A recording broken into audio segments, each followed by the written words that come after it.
Nathan, I couldn't be more excited to have this conversation with you. Education is synonymous with innovation. It's synonymous with everything that I believe in. And to have you of all people to come and speak about education is honestly, it's not only an honor, I couldn't be more excited for the next hour. Thank you, Brittany. Thank you for having me on your podcast. Of course. Nathan, your life's motto is ABC. However, it's not the traditional ABC, what maybe the business character people might know being, always be closing. You've got a different view. You've got a different lens. So why don't you tell us a little bit about that? Yeah, I was at my previous employer and working with people who are not only of design backgrounds, such as myself, but various backgrounds, including business development, running departments. And a couple of people started saying ABC, ABC in the middle of a meeting. And I was like, what? What are you talking about? And one of them kindly turned to me and said, Glenn Gary, Glenn Ross, ABC, always be closing. And it was a sales thing that they had picked up and they were excited to share with everybody. And it rubbed me a little bit the wrong way at the time. And I thought, but it is interesting that this way of talking about, say, business development and sales could be simplified to ABC. And I decided, well, maybe closing is not necessarily the focus for me, but curiosity certainly is. So I decided to change it for myself to be always be curious. And it's that curiosity, I think, that fuels creativity and all of the different life stages that we're going through. I think that's really so special. And now that's certainly now my ABC, always be curious as well. So I've picked that up from you. So if we think about kind of where you are and the kinds of conversations that you have, so it not only right now with your work at IDEO, but also previously your work in Disney, if we think of these two companies, if we think of IDEO, we think of Disney, we think big, the big vision, those really exciting, really inspiring companies. And my question to you is, if your job is to inspire people, if your job is to lead inspiration, where do you look to inspiration? Mm. Uh, a little bit of everywhere. Mm-hmm. I learned during university that it's important to look for what we call at IDEO analogous inspiration. So going outside of your usual field, your usual industry, and looking for inspiration in other places, and it being okay to take that time, what seems like time away from your specific project or focus of the moment, to look elsewhere. And so, early in university days, it was okay to go to the zoo and to look at things differently.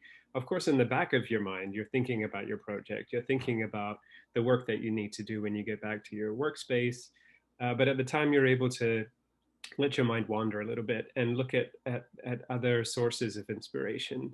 And it can often be the connections that you make between, say, a visit to a place like the zoo or an art gallery or a museum and what you're working on that unlocks new ideas or new possible directions to go down. It might be that there's something that zookeepers are doing that inspires you to do something different back at your workspace, for example.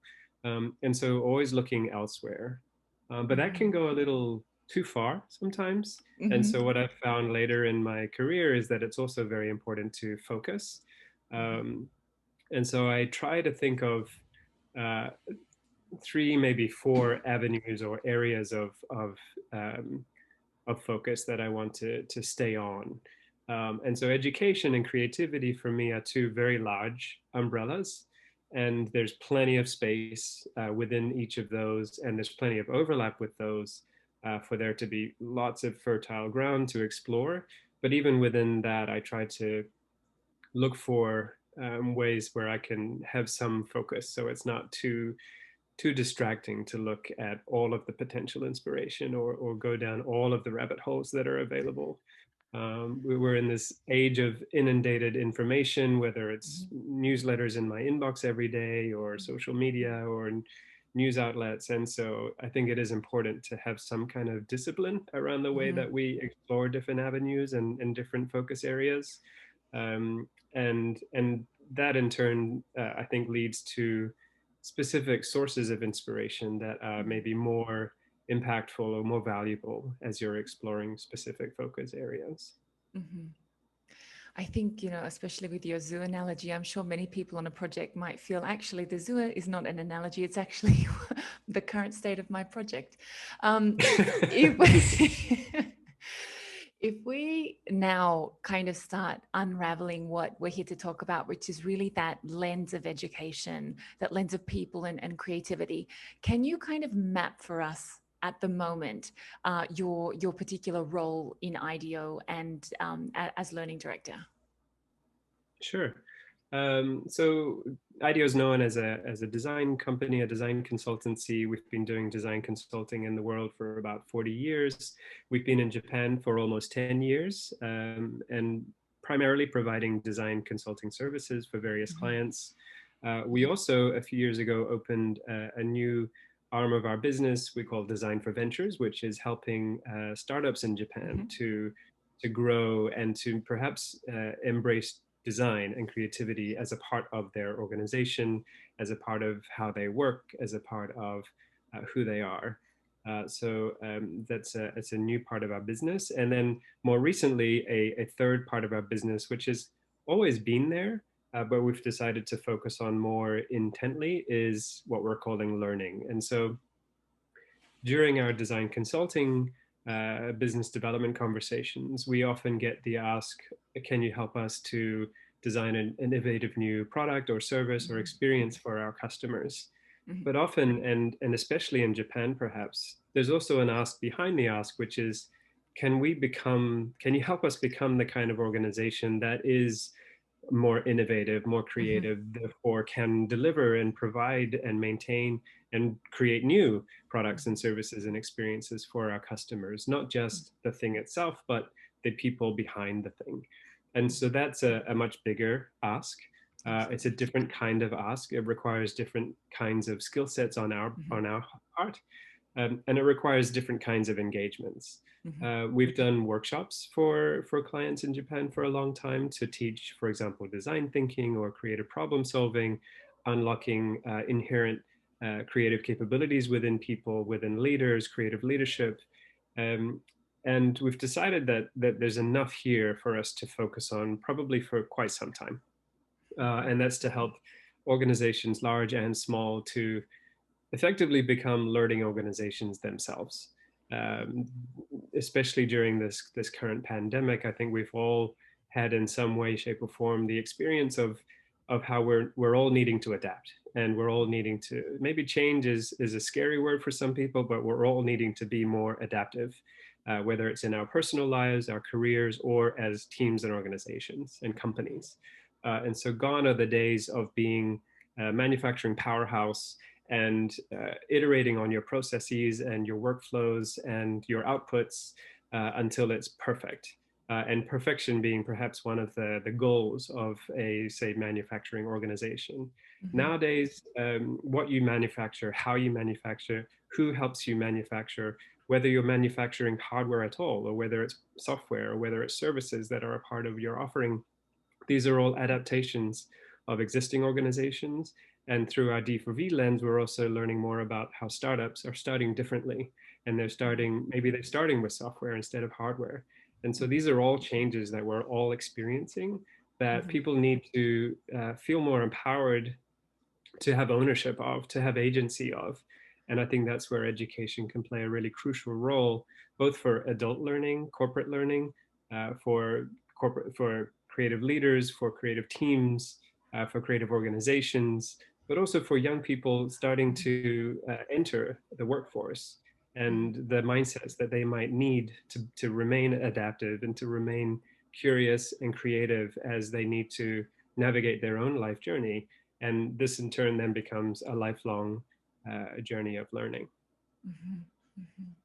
So it's so important when we think about it in terms of a lifelong journey, because one other thing that we often hear in Japan, when we hear lifelong employment, although, that's obviously on the decline.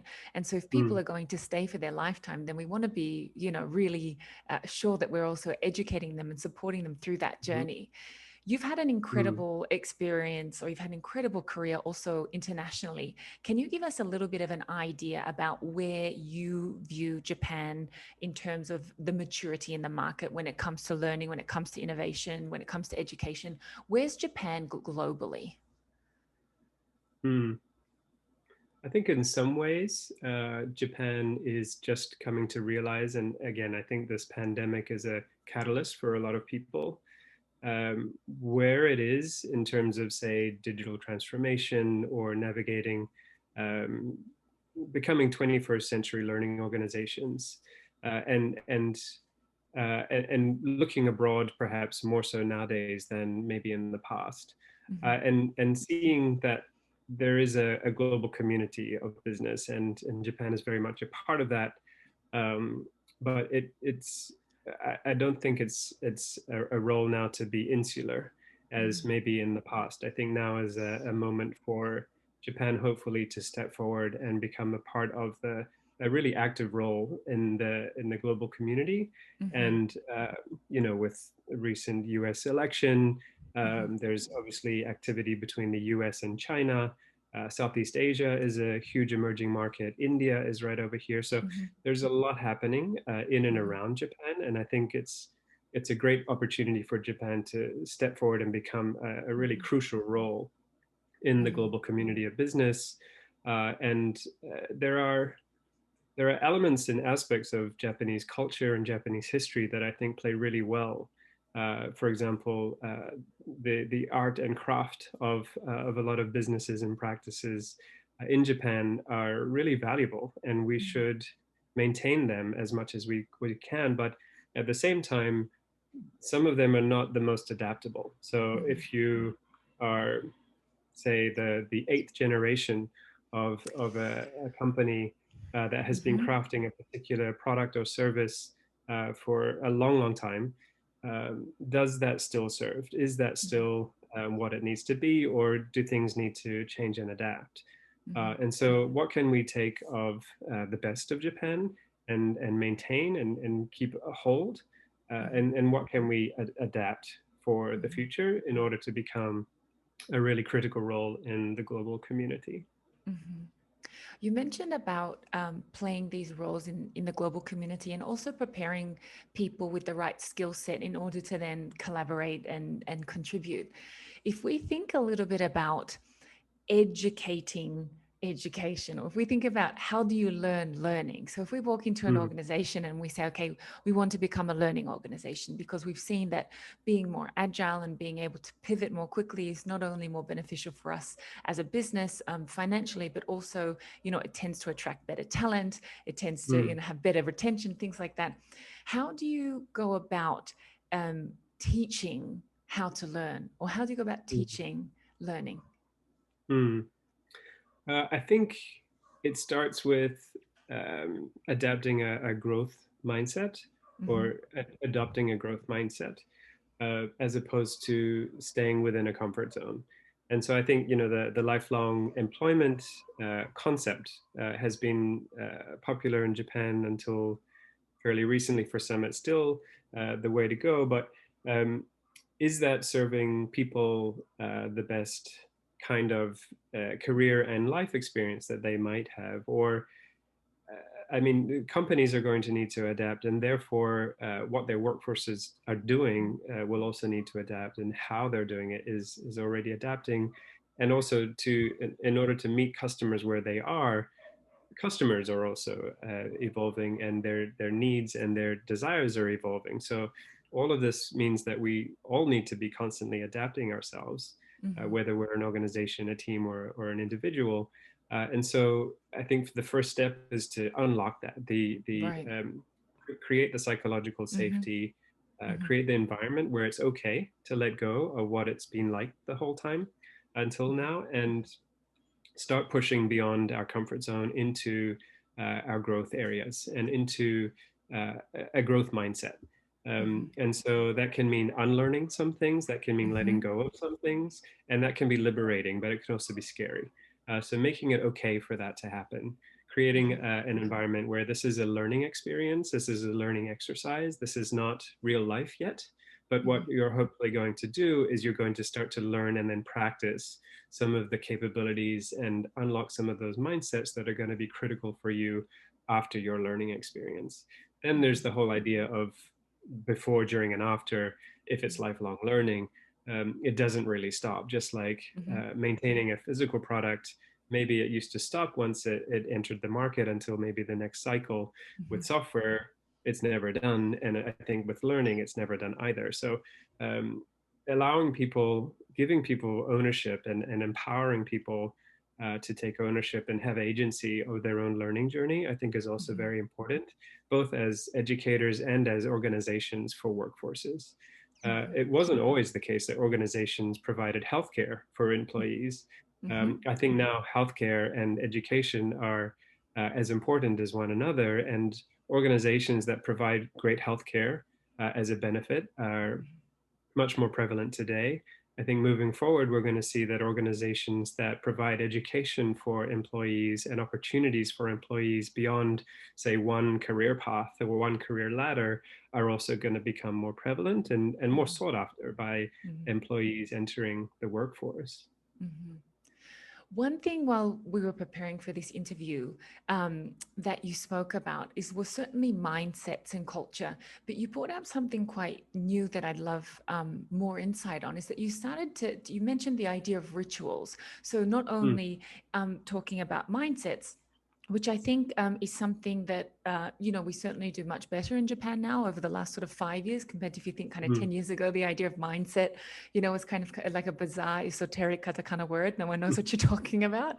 But I think now it's a little bit more accepted. But one thing that I found really important was not only like not leaving the conversation at mindset, but beginning at mm, mindset and then building on with rituals. Can you talk to us a mm, little bit about what those learning rituals might be? mm. Yeah, I mean, I think rituals are a way to embody the mindsets and the Mhm. values of an organization or a group, the shared values. At IDEO, we have very strong, very clear values, and these help us from the very beginning of someone's journey with IDEO. So Mhm. before you join IDEO, we put our values out there front and center. We created a little red book of IDEO, which includes the history where we've been, the present where we are, and the future where we're going, and the values and a little story about each of them. And so it's out there for potential future employees to take a look and see if those values resonate with them. And if Mhm. so, great, let's continue the conversation and perhaps some of those people join IDEO. And then Mhm. once you're in IDEO, it's very important that we continue to embody those values, which are which lead to the behaviors that embody the mindsets. Mhm. And so through rituals, we're able to continue embodying them as a group. Those who have been with IDEO longer perhaps get a chance to demonstrate the values in action and the behaviors in action and the mindsets in action. And so rituals help us share moments and share ideally physical, tangible moments. It can be Mhm. through Zoom, it can be virtual, but there's something still very tangible and real about it that enables all of us to feel the impact and the importance of the mindsets and the values that are behind the rituals. So at IDEO, every Monday, we have lunch together as a studio.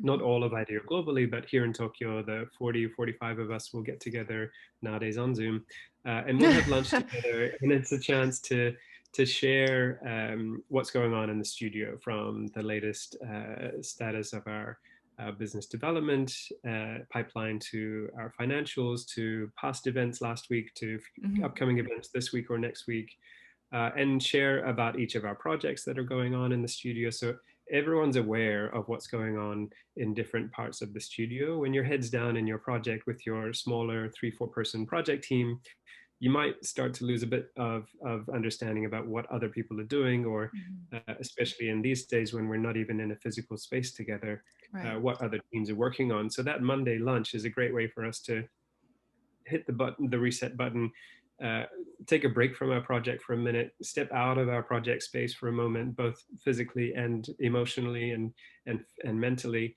and take a look around and reconnect with everyone else in the studio. And it's demonstrating a culture of sharing, a culture of Mhm. openness, a culture of transparency, everyone understands our financial target for the year. Everyone understands how we're doing in terms of meeting those targets and reaching our shared goals. Just a simple 1 hour lunch together every Monday can be something extremely powerful in terms of demonstrating the mindsets and the values that we believe are important. Also, with Monday lunch, the host of lunch will change. So each week it's a different Nice. host, someone from the studio. So again, we're sharing the workload. There's a bit of work to do um, to get everybody together and to gather everyone's notes that they're going to be sharing. And so there's a host to do that, and it changes each week. And also that host gets to share something of inspiration that they're being inspired by at the moment, and that might be inspiring for the rest of the community as well. And it could be anything from a TED talk to a thing they did last week to something they're studying or learning right now to a new element of craft that they've explored or experienced here in Japan. Some really amazing inspirational shares from different people in the community, and we all get to enjoy that together, and we all get to see, oh, okay, so this person is into space, or this person is into food, or this person is into environmental sustainability, and we learn more about one another through these kinds of rituals, and it's all again in the idea of sharing and openness. Mhm. I love that mix or that match of a mindset and a ritual, because a mindset is something simply that kind of stays with you, but it's really about sharing, because what we want to see is we want to see Mm. our knowledge, and we want to see that in kind of in the world, um, which kind of almost brings me to another point, which is we've seen that the dialogue around learning and around change, because it's very, we don't have a conversation around learning and education very long without the word change popping up, right? Mm. Or even the other way around, we're talking about change and we're not very long without the words education or learning popping up. When you, for example, spoke a little bit about the rituals that IDEO has, Japanese companies have such individual personalities. Like Mm. Toyota is very different to like a Mitsubishi person. A Mitsubishi person is very different, to a Sumitomo person, or things like this. So, if we think about organizations, and if we think that they have these personalities, and we have some really great traits that really help the organization do really well, and then we have some other traits that are less likely to help an organization.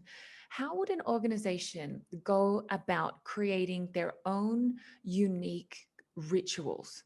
So, for example, you mentioned, with the example of IDEO, that there's, lunch and things like that, which is perhaps like a very IDEO perhaps thing to do. But if we think about an organization in Japan, a larger organization in Japan, what kind of things would you recommend to them, or how would you recommend them approach developing their own rituals?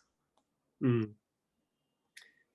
Yeah, well, I mean, as we've talked about already, it does start, I think, with the shared values Mhm, that we want people within our organization to embody, whether that's a community, whether that's a neighborhood, whether that's a sports team, or whether that's a professional organization. mhm, And so once we understand what those values are, and perhaps establishing those values mhm, should also be a dialogue amongst people, as opposed to, for example, a top-down mandate. I don't think that's necessarily very helpful in a case like establishing the values of a group of people. mhm, And then once those values are in place, a lot of the time in Japan, the values are in place. The purpose of the mhm, organization is clear, and that's perhaps less of an issue for organizations, especially established organizations in Japan. What might be less clear is how that purpose or the mission statement then translates into the mhm, kinds of values that we want to share, the kinds of behaviors that we want people to uphold, and the kinds of activities that we want people to partake in.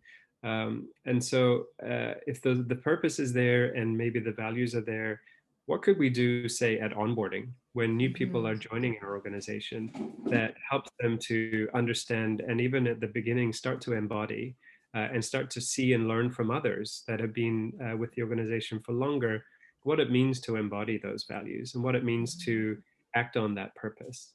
And mhm, how does the purpose impact our decision making? How does the purpose impact what we work on, how we mhm, work on things, how we work together?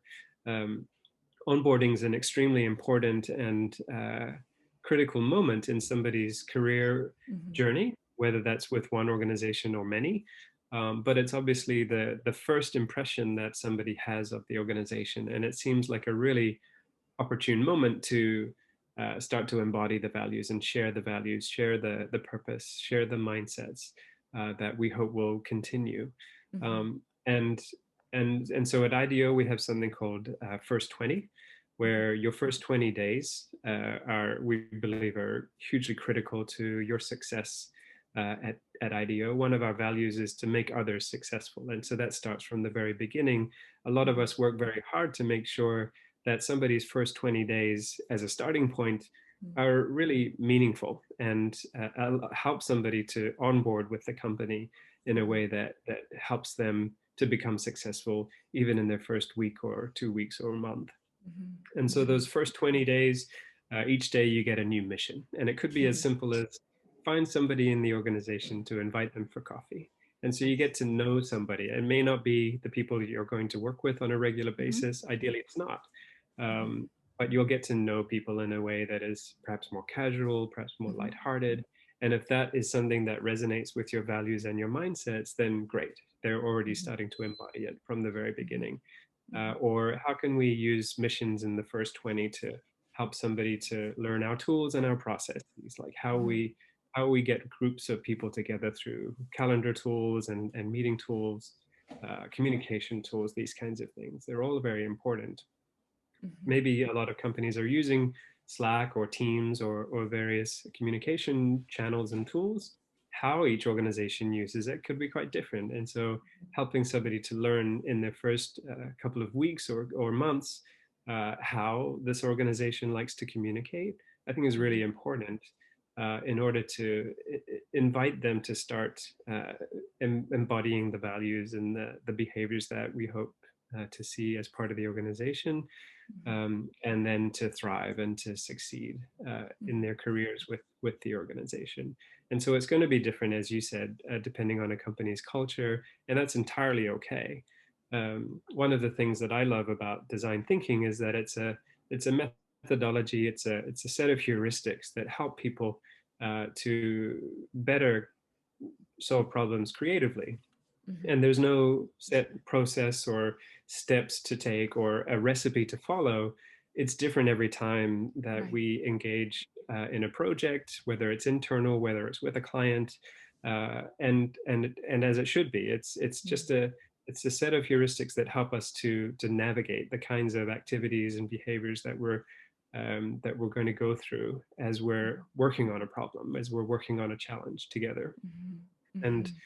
similarly, whoever wants to embody something like design thinking as an organization does not buy something and take it off the shelf. They Right. make it their own, Mhm. and it's important that whatever kinds of methodologies or heuristics or mindsets that people are developing or adapting or adopting for themselves, they make it their own Mhm. infuse their own culture together with those kinds of things. Mhm. Mhm. Agile is taking over the world, and we have clients in all kinds of industries outside of Mhm. software Mhm. development Mhm. wanting to become agile, uppercase A companies. And one of our first questions is, does agile make sense for your organization? Or is it more about lowercase a agile? Being Interesting. flexible, it's being Mhm. responsive, it's being reactive or hopefully proactive, depending on the environment, depending on what Mhm. is happening in the world, depending on what is happening for your customers. Mhm. And so, all of this is to say that each organization needs to make it their own, whether Mhm. it's something like design thinking or something like their mindsets and their values and Mhm. their own rituals. Mhm. I love that uppercase or lowercase a, because uppercase a often just helps you roll out something quicker, and maybe that Hmm. something's not what you need. So, Hmm. but if you're lowercase a, well, that's kind of where you go back and you can test with the customer and you can talk with them and things like that, which is interesting, because this is something when we work in methodologies or we work in conceptual industry. So like innovation or like education, one thing that I found that drives customers crazy is that often our responses are, well, does that make sense for you? Well, it depends. Well, it's, and they think, no, how long does innovation or education take? They want, like a certain answer.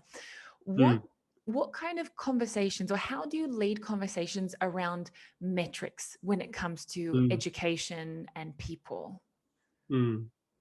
I mean, I'd say that metrics is still fairly new in education broadly. I mean, I think Mm, if anything's going through, so much of the world is going through digital transformation, including mm-hmm, education. And mm-hmm, and I think three things that digital transformation does for organizations and industries are um, convenience, especially mm-hmm, for consumers, but really for everybody involved. mm-hmm, Uh, and analytics around the data that can be collected and then made sense of and turned into interesting, for example, metrics, but also other things, and personalization, whether that's for individual customers, whether that's for smaller teams within an organization, whether that's for individuals within an organization. And so education's the same. I think uh, COVID has meant that a lot of students are no longer on campus, or mm-hmm, if they are, they're under interesting new environments and circumstances with, say, physical distancing between students or between groups. It's more difficult for people to convene physically in large groups. Therefore, lectures are changing. There's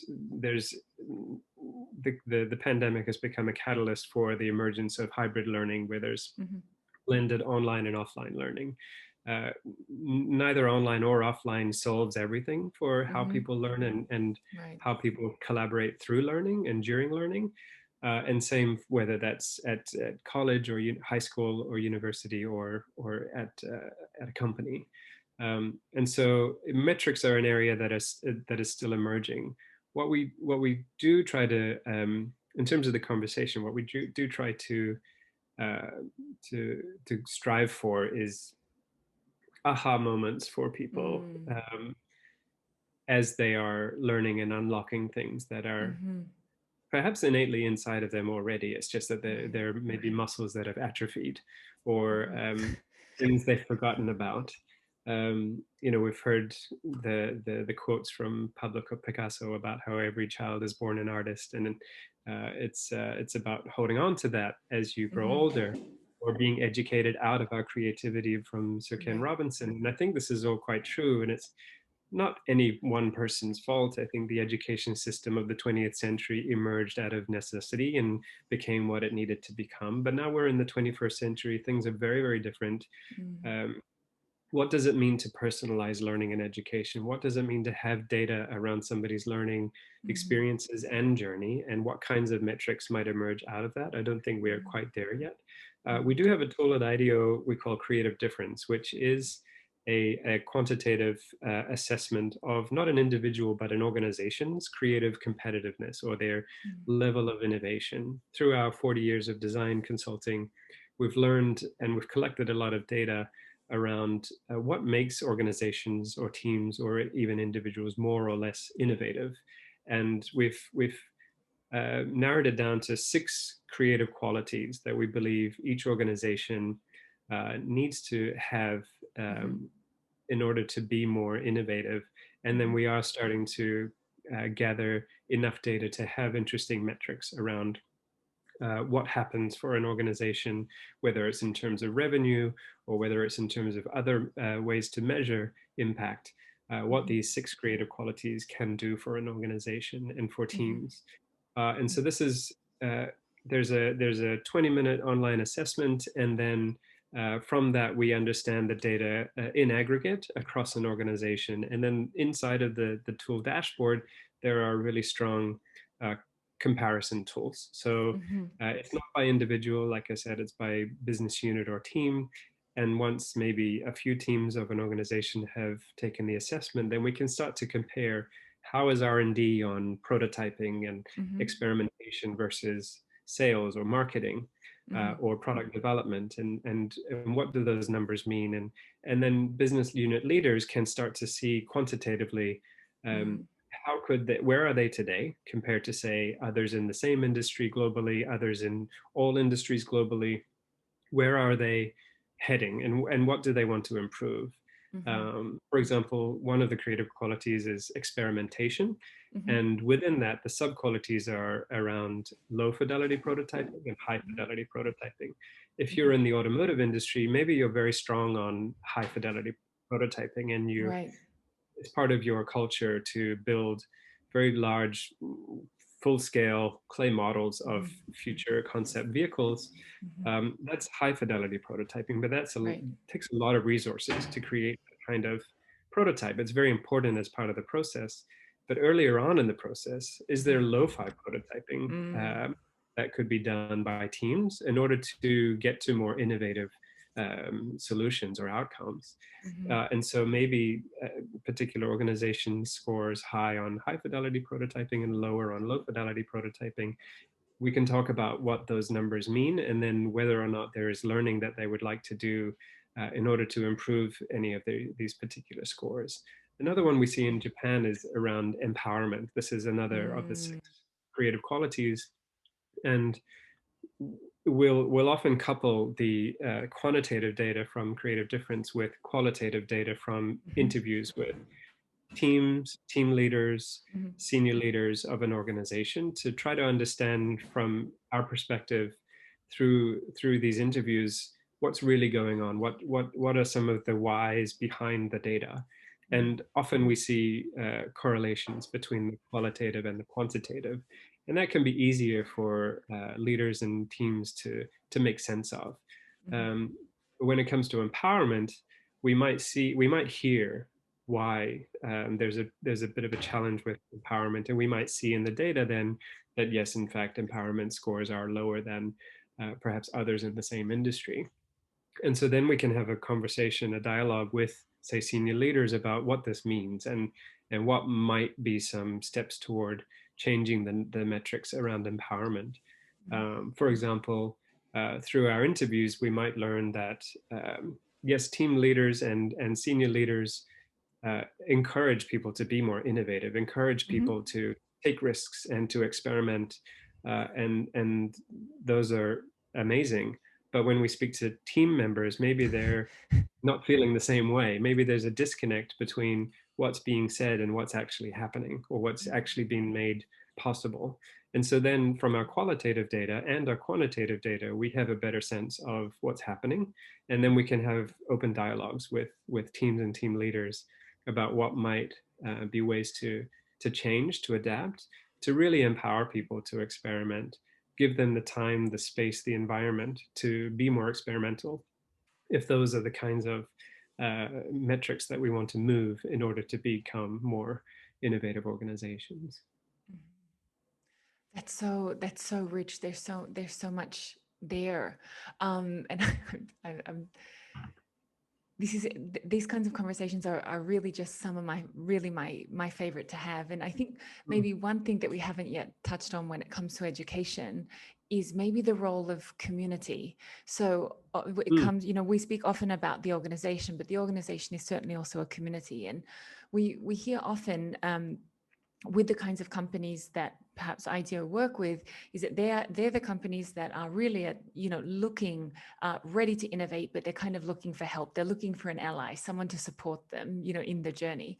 And the not only is implementing the education or implementing that kind of growth mindset, that learning mindset, certainly a collaborative effort, because it's certainly mm, not something that one can do alone. You know, you often need that support, that community, but also we also see learning in community as well. Can mm, you mm. share with us your insights, or what you've seen about the role community plays both in the implementation of learning and as well as learning in itself, in, you know, in those learning experiences? Mm. There are lots of components or facets, I think, to what you're asking. Um, One of them is that if we okay, let's perhaps start with, say, university and learning among your peers and with professors and alum on campus at a university. That's for some people as we're going through life's phases. If you're going from high school to university, then university is, for me at least, it was the first time that I'd kind of stepped out of the smaller community that was pretty close to my house, within walking distance. And I was going to a much bigger place, and people had chosen to specialize in things like design, such as myself, or architecture, such as my friends in the same building, to those studying business or communications or medicine in other parts of the campus. And so this was a much bigger community than I'd ever been a part of. And it was really interesting that there were nested communities therein. So Mm. there was the design community, there was my year, there were the things that we were doing on a smaller scale together or a more intimate scale. And then there was the faculty, there was the campus at large. Each nested community was doing different things and was capable of learning from one another and doing things together in different ways. Um, and so there are those kinds of communities that we have learned to learn from. And there we're not just learning the hard skills of what we're studying, say design or business or whatnot, but we're also learning the soft skills, the interpersonal skills of collaborating with others, whether they're your peers and they are similar age. Or actually, one of the things that I really loved was that not all of my peers were my age. Some had been Mm. working and had returned to university.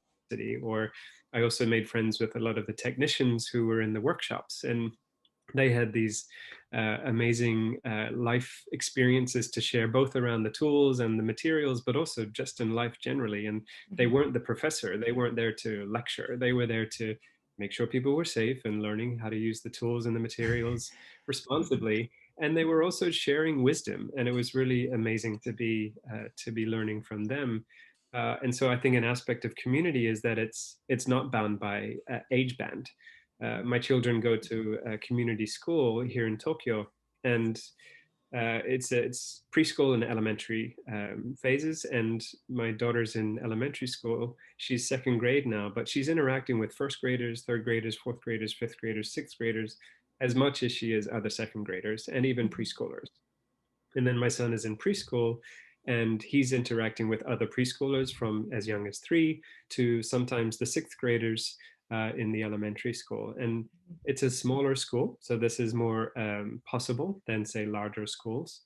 But even so, that the fact that teachers, administrators, children and students and parents are all a part of this community of learning is really powerful. And we're all learning from one another. We're all teaching one another, and it's not a one-way dialogue or a one-way um, street. It's a shared open dialogue amongst many members.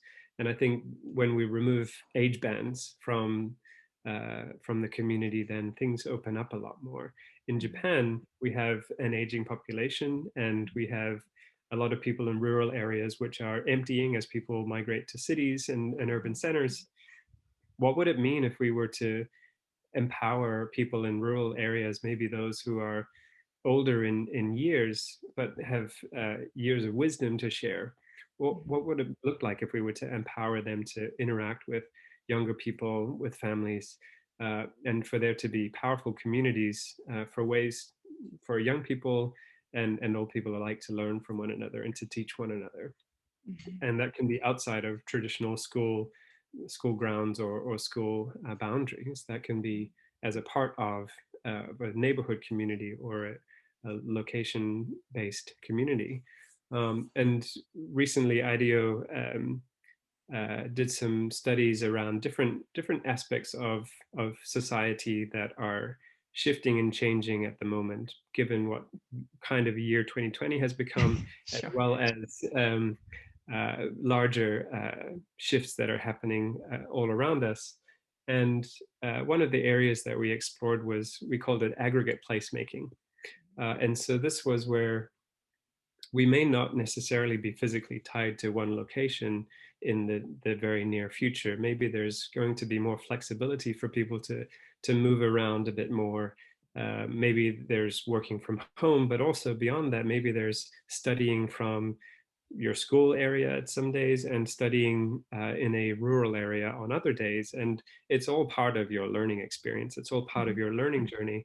Maybe when you're at school, you're learning more from your peers, those around you, your teachers Mhm. and parents. And maybe in rural areas, you're learning from people who have skills and crafts and wisdom that you could not get at school. And it can Mhm. all be a part of a much richer education for people, both young Mhm. and old, and feed into an idea of lifelong learning Mhm. where we're always learning from one another and we all have things to share, whether we're younger or older, and we're able to do so in a way which feels natural and a part of our environment and a part of the context in which we're in.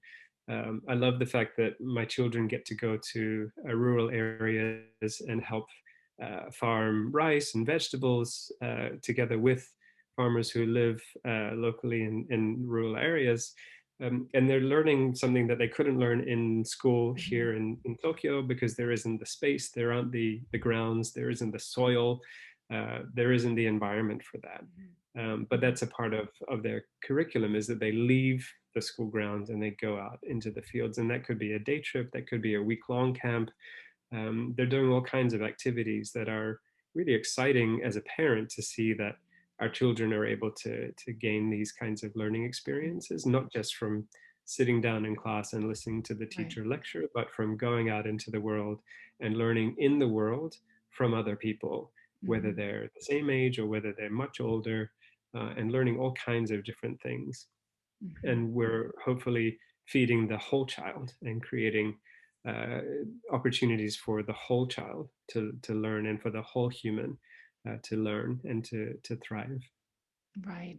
And I think it's such an interesting concept when you talked about, educating the whole child, educating, for example, the whole person, the whole human, because we've never seen that more real. I think for in theory, we've talked about it for quite some time now, in Mm, terms of, bringing your whole self to work and truly mm, human and these kinds of concepts. But I don't think anything has made it more real than, for example, quarantine in mm, 2020, mm, where in the background, you now know, your colleague's dog or cat mhm, or spouse or child, for example. Um, and you also mentioned that, up until now, we had this kind of course, in Japan, we have not only the aging population, but also the migration towards cities. And in the mhm, last 6 months, we've seen that starts very slowly, but also reversing, people moving mhm, outside of Tokyo because organizations now haven't really had much choice than to allow their people to work from home. What are mhm. some of those other opportunities on the horizon do we see for learning and education, those emergent futures? Yeah, I mean, I think back to say university and college. Up until now, I think it's been quite transactional. And you go to university for 4, 5, 6 years, you get the diploma, you get the degree. Um, but rather than that, like, what happens if you do embrace lifelong learning? What happens Mhm. if you empower people to have agency over their lifelong learning journey? And where might they go if they have more agency over what they study, when, how, with whom, and where. Same for employees of organizations. Rather than the singular career ladder or career Mm. track that has been forged in front of them, maybe for generations. What if there's more flexibility for people to go where their interests lie, to go Mhm. where their passions lead them, to go where their curiosity leads them, and to explore new avenues that perhaps haven't been done before, Mhm. but that's interesting for them and they want to pursue that. What happens if an organization is able to empower somebody to explore those kinds of avenues, and see that there's value being created, new value being created, by allowing somebody to explore that and make that a part of where the organization is going, whether that's a new business, whether that's a new process, whether that's a new tool. There are so many things that people can do that we're not necessarily allowing them to do. We're not providing people with the environment in which they can do those things or even start to explore those things. And so can organizations become learning organizations in themselves and provide learning opportunities for people to experiment, to try things, for that to be okay, for failure to just be a step along the journey toward getting to new, interesting new solutions that perhaps nobody's been doing or nobody's thought of before. And how are these serving our customers who are also evolving, who are moving into new spaces? And we have politicians now doing things inside of virtual worlds and games where that was not the traditional campaign trail. We have musicians and artists holding huge concerts inside of virtual worlds and games when that was not the traditional trajectory for an artist in the past. And what do these futures mean for us? I think there's so much for us to explore throughout the 21st century and beyond that we're just starting to uncover now. And I think there's going to be a lot more organic blending of what is online, what is offline, what is digital, what is physical.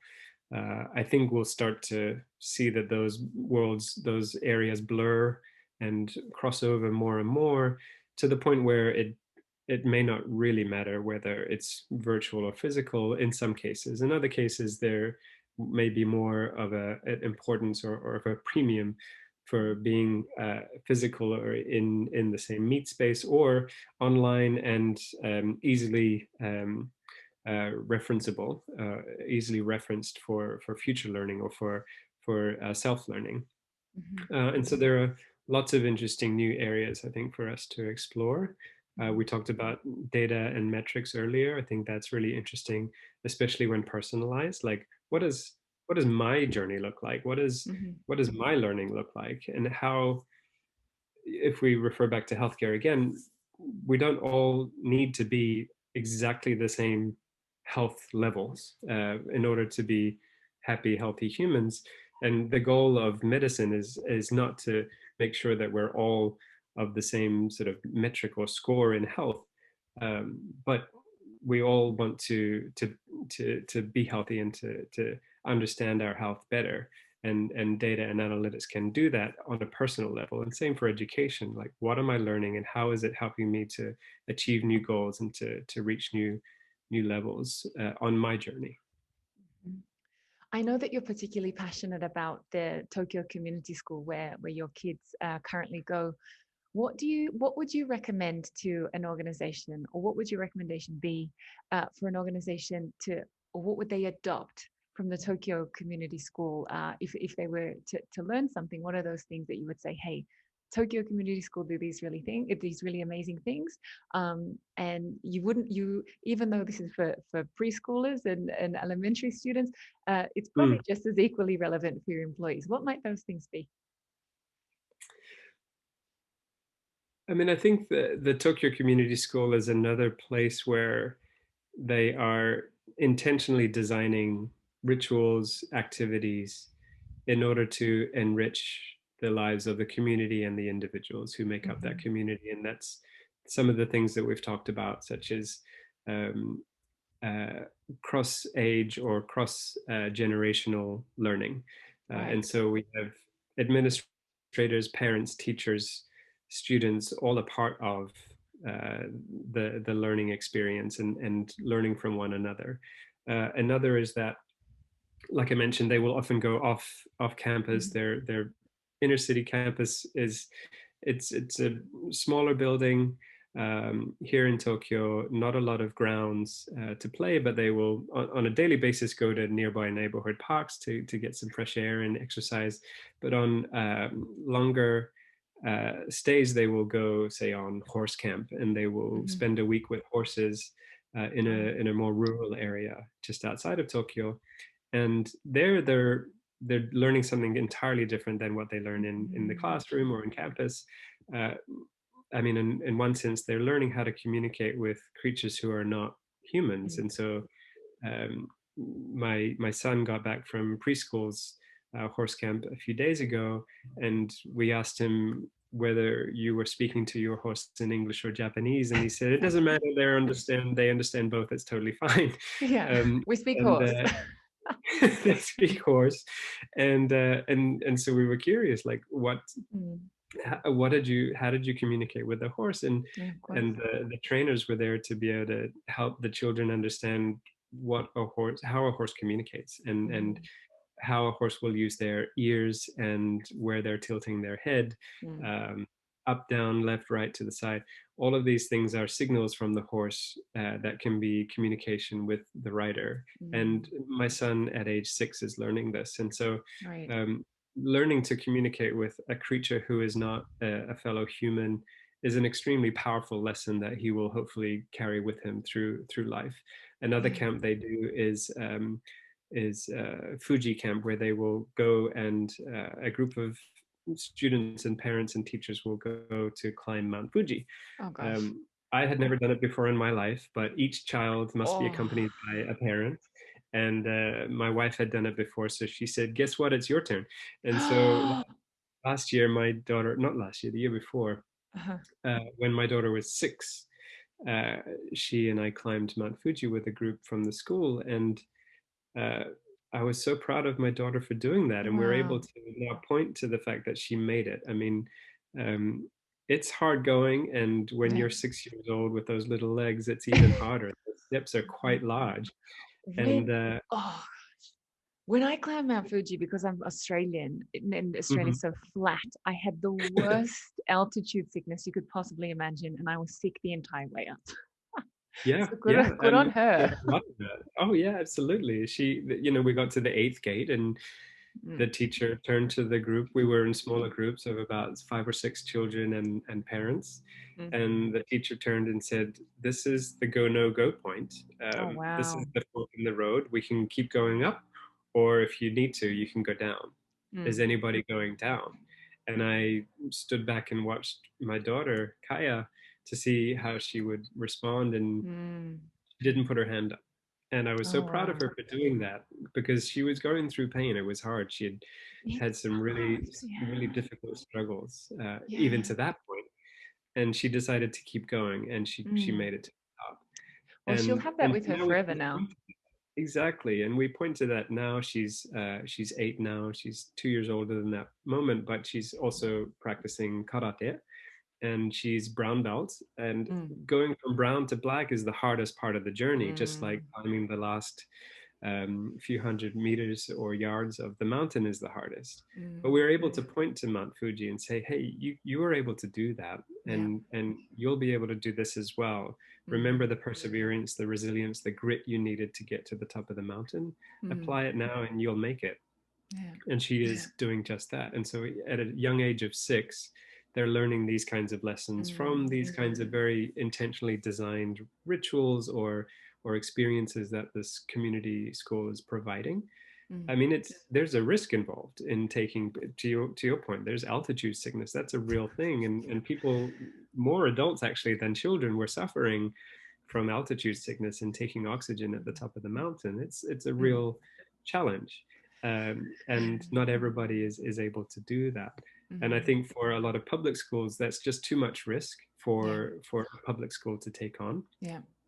But So it's so important for the learner's experience and life thereafter, that mm, we felt it was important, even if we're to go off the beaten path and leave the public school system for these years, for them to have those kinds of mm. experiences Yeah. in order to be Mm. to kick off their lifelong learning journeys. What's interesting about these experiences, these kinds of field work experiences, is that this is kind of ancient Japan way of learning. You know, they Yeah. originally, if you go back to kind of like the Meiji period, people were sent on Mm, ships to go to America and just learn, just go there, mm. see what it's like, come back, write a book, and then tell us what it's like over there. So it's almost like it's this shift back to that, Mm, not goalless, but just intensely curious learning. mm, So my last question for you, Nathan, is in 5 years' time, how will we know we've done a good job? mm.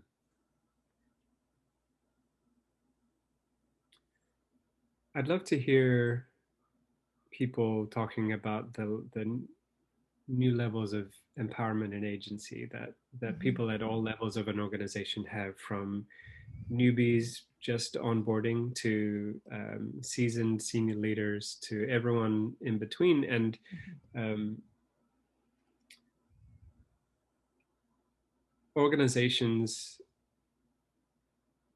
feeling less hierarchical in Japan, Mhm. so that it's less about following top-down orders or mandates and more about everybody throughout the organization feeling empowered to create positive impact for their clients and customers, for their organization, for themselves and their teammates, and to feel empowered to experiment with new ways in which that might come about, and not just the way that it's always been.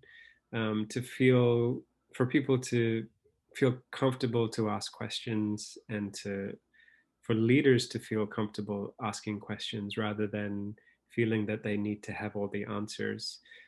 For us at IDEO, I think that's where a lot of the work can start, in terms of empowering leaders with new ways to lead creative teams. The answer is not yet known. This is not something that we've done before. If it's innovation, if it's exploring new areas, we've never done it before, so we don't have an answer, and that's okay. To embrace another value at IDEO is to embrace ambiguity. It's okay to start off without knowing the answer, and to go out on a ship and to come back and maybe have more wisdom, having gone on the journey, even without knowing why you were going on the ship or what you were going to go to learn. That's okay, and uh, for organizations, for the country, for policy, for legislation, to make it all right for people to not make it, but for to embrace the fact that it's okay to experiment, it's okay to fail sometimes on the journey towards better solutions, to better ways of collaborating, communicating with one another, treating one another. Um, when I lived in the US, one of my least favorite moments was ever going to a place like DMV or through an airport Mhm. with TSA. And it was no fault of the people working at the DMV or TSA, but their roles were really, really uncomfortable for them, I'm sure. And Mm. that therefore translated into negative experiences for everybody else. Yeah. And and a part of it was systems and processes and tools, and part of it was the way the organizations were run. But it was a negative experience for everybody, whether you were a TSA guard or a DMV employee or a customer in the airport or in the DMV office. And Mhm. so, how can those kinds of experiences be more positive for everybody, for the employees, for the customers or consumers, for everybody involved? Can we treat each other better? Can we treat each Mm. other humanely? And can we treat our earth and our environment better? And remember that we are part of nature and not separate from it, and embrace that and make the best of that. Mhm. There's been so much that we've been doing through the 20th century that's perhaps been pushing against nature and pushing against who we are as a species and as human beings.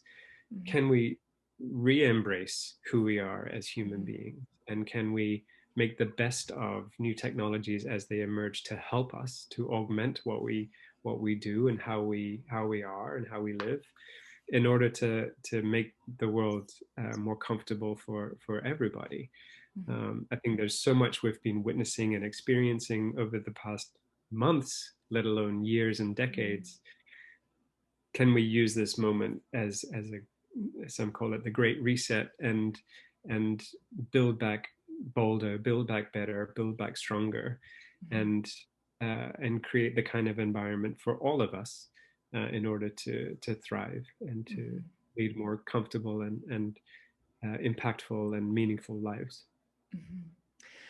Nathan, education and learning being a lifelong commitment. I do hope that this is then a series of conversations that you come back and join us on the Business Karaoke podcast, because there's never going to be a lack of things to talk about.